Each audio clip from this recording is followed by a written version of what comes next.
सबसे पहले तो डॉक्टर प्रभाकर तिवारी, आपका हमारे कार्यक्रम में बहुत बहुत स्वागत है। धन्यवाद संजय जी। और आज हम बात करने जा रहे हैं संजीवनी क्लिनिक के बारे में। देखिए, जैसा कि मालूम है कि ग्रामीण स्वास्थ्य के साथ साथ शहरी स्वास्थ्य जो है हमेशा से सरकार की प्राथमिकता में रहा है। पहले अगर हम देखें तो हमारा जो ओरिजिनल इंफ्रास्ट्रक्चर था वो मोस्टली विलेज बेस्ड था या ग्राम आधारित था। जैसे आप देखते हैं कि विलेज में उप स्वास्थ्य केंद्र, प्राथमिक स्वास्थ्य केंद्र, सामुदायिक स्वास्थ्य केंद्र, इस तरह की संरचनाएं हुआ करती थी और उसके साथ साथ अब जो विभाग है वो कार्य करता था। पर आप खुद ही जैसे जानते हैं कि शहरीकरण धीरे धीरे काफ़ी तेज़ी से बढ़ रहा है और शहरीकरण के साथ साथ कई बस्तियां ऐसी हैं जिनको हम तंग बस्ती या मलिन बस्ती कहते हैं, जहां पर जनसंख्या का एक काफ़ी बड़ा भाग निवास करता है और उनकी जो स्वास्थ्य समस्याएं हैं वो लगभग उसी तरह की हैं और उनकी तरफ सरकार अधिक से अधिक ध्यान देने का प्रयास भी कर रही है।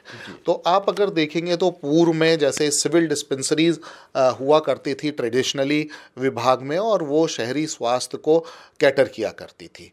उसके बाद आप देखेंगे कि जब राष्ट्रीय स्वास्थ्य मिशन आया, राष्ट्रीय ग्रामीण स्वास्थ्य मिशन के नाम से आया, और उसमें धीरे धीरे अर्बन हेल्थ या शहरी स्वास्थ्य भी जुड़ता चला गया। और जब शहरी स्वास्थ्य जड़ना शुरू किया तो उसमें शहरी इलाकों के लिए सुविधाएं भी बढ़ाई गई। साथ में एक नई अवधारणाएं आई जो कि यूपीएससी यानी नगरीय प्राथमिक स्वास्थ्य केंद्र या नगरीय सामुदायिक स्वास्थ्य केंद्र की अवधारणा आई।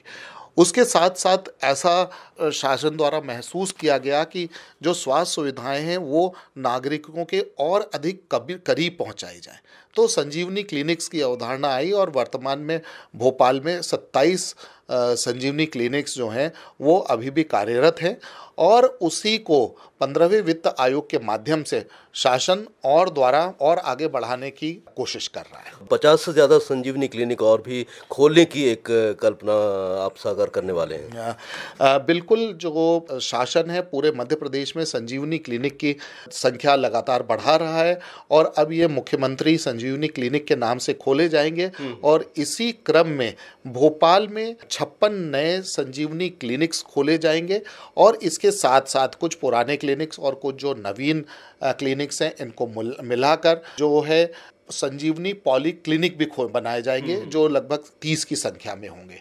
तो इस तरह से शासन का यही प्रयास है कि इनके माध्यम से जो हमारे नागरिक बंधु हैं उनको अपने मोहल्ले में बहुत ही नज़दीक, जिससे उनको ज़्यादा दूर यात्रा ना करनी पड़े, वहाँ पर स्वास्थ्य सुविधाएं उपलब्ध हो सकें। तो ये जो संजीवनी क्लिनिक हैं तिवारी जी, ये पुरानी जो डिस्पेंसरीज होती थी उसकी तुलना में कितने भिन्न हैं और कितने अपडेट हैं? देखिए, जो संजीवनी क्लिनिक है अगर आप देखें तो पुराना जो था एक ट्रेडिशनल स्ट्रक्चर हुआ करता था जहां एक चिकित्सक रहते थे, लैब टेक्नीशियन या फार्मासिस्ट और दूसरा स्टाफ रहता था।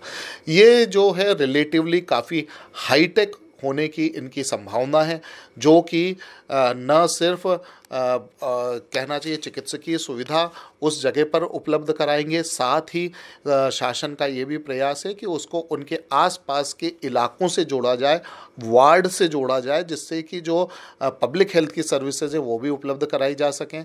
इसके साथ ही साथ इसको टेली कंसल्टेशन के साथ भी जोड़ा जाए, जैसे अभी भी कुछ संजीवनी क्लिनिक्स हमारी जुड़ी हुई हैं, जिससे अगर वहाँ पर जो चिकित्सक हैं उनको आवश्यकता हो तो वो हमारे जो बड़े सेंटर्स हैं जैसे हमारा डिस्ट्रिक्ट हॉस्पिटल है या मेडिकल कॉलेज है या एम्स है, उनके चिकित्सकों के साथ उनके गाइडेंस में विशेषज्ञ चिकित्सा सुविधाएं भी उपलब्ध करा सके। तो अभी जो पहले चरण में 27 क्लिनिक संजीवनी क्लिनिक भोपाल में चल रहे हैं, उनका क्या प्रत्युत्तर सामने आया है, क्या रिस्पॉन्स सामने आया है और जनमानस किस तरीके से उनका लाभ ले रहा है? आप जैसा आपने खुद ही कहा कि वहाँ पर लगातार उत्तरोत्तर जो है वो ओपीडीज़ की संख्या बढ़ती चली जा रही है।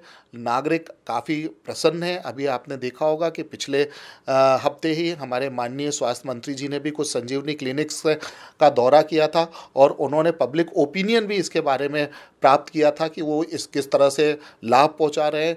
तो उसमें विशेषकर महिलाओं ने उनको बड़ा अच्छा ये वो दिया था कि चूंकि ये संजीवनी क्लिनिक पूरे दिन खुले रहते हैं तो हम दिन में अपना काम सुबह करके और जब हम चाहते हैं हमारे पड़ोस में हैं पैदल चलते हुए भी हम संजीवनी क्लिनिक तक आ जाते हैं और यहाँ पे सभी निःशुल्क सुविधाएं मिलती हैं, चाहे वो ब्लड प्रेशर नापना हो, चाहे वो ब्लड शुगर नापना हो, चाहे वो कोई छोटी मोटी बीमारी हो, तुरंत हमें यहाँ पे चिकित्सकीय सलाह मिल जाती है, तुरंत उपचार मिल जाता है है, निःशुल्क हमें औषधियाँ उपलब्ध हो जाती है।